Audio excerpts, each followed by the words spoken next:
Let's talk about why your data strategy may be a complete waste of time and money.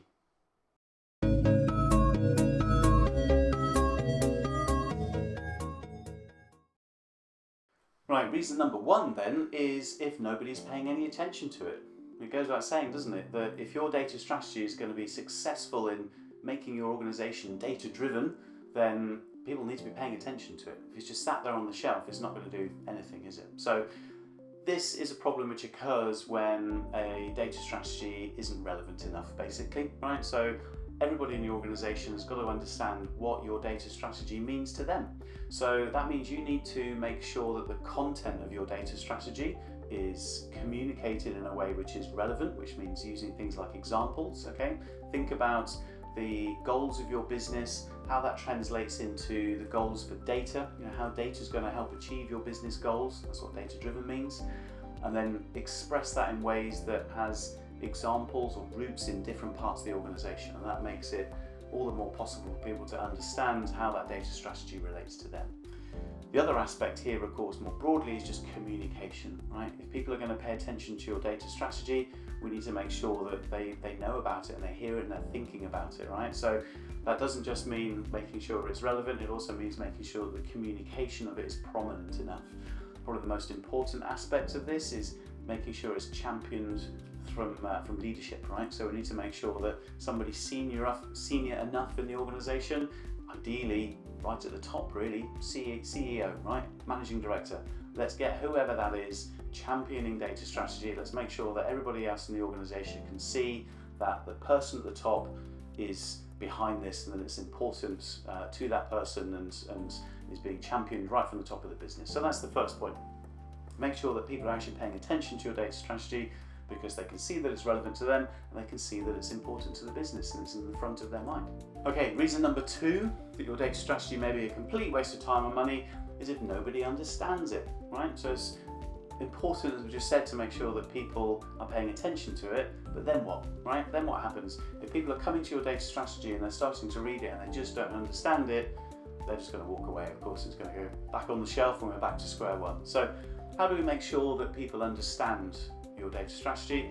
And the key point here is just to make sure that it's not technical enough, okay? So not everybody in the business works in IT, not everybody who works with data are in technology roles or would consider themselves to be technologists or interested in technology. A lot of people in your organization just want to get on with their job and do a great job, right? And they need to make sure that the way that they work with data is effective in helping them to do that without getting dragged into the detail. There's also the fact that it's often true that people at a leadership level who need to champion your data strategy and make decisions that can help implement it, they don't want to get into the detail either, right? So we need to make sure that for your leaders, the leaders in your organization, your data strategy is communicated in ways that make sure that they can understand it. So don't get too detailed, basically. Okay, so reason number three that your data strategy may be a waste of time and money is that if no one believes in it, right? So we've got to make sure that people recognize when they read your data strategy that this is achievable, basically, right? This is realistic, it's not just theory, this is grounded in reality and this is something that we can actually do. And that means it needs to be comprehensive enough, it needs to have enough detail in there that people can see that it's not just a vision and theory, as I said, and especially people in roles that will be involved or engaged in the implementation of the data strategy, they need to know that they're not going to be hung out to dry, basically, right? There's enough detail in here that helps me to believe and understand that this is actually something that we can do. So you've got to make sure your data strategy is believable. Now I know what you're thinking, right? This sounds contrary to what I said a moment ago, right? So a moment ago I was talking about the fact that your data strategy needs to be understandable, so don't make it too detailed. Now I'm saying your data strategy needs to be believable, so make sure it's detailed enough.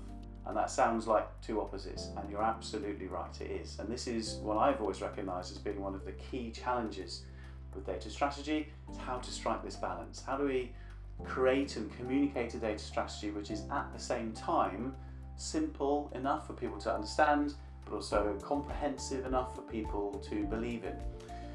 Now, striking that balance, it can be quite challenging. Often the most challenging part of it is recognising that balance needs to be struck. This is what I see a lot. I see data strategies out there that are wasting time and money because people aren't reading them or believing them or understanding them. And when I tell people in that organisation about what I've just told you, there's a sort of like, oh yeah, of course moment, right? So the fact that you know what I've just told you, you're already on the right page, right? So you're off to a good start. Now that you know what you know, the answer to, well, how do I achieve that balance is there's a framework out there. You've heard me talk about it before. If you've watched any of the other videos in this channel, you've already seen it. So there's this framework called 4DDX, Four-Dimensional Data Excellence, and it categorizes data capability. So it's a strategic data capability framework, categorizes and describes and specifies strategic data capabilities at different levels of detail, right? So right up at the top of the framework, there's just 4 dimensions, which is where the framework gets its name. So we're only talking to people about 4 things, right?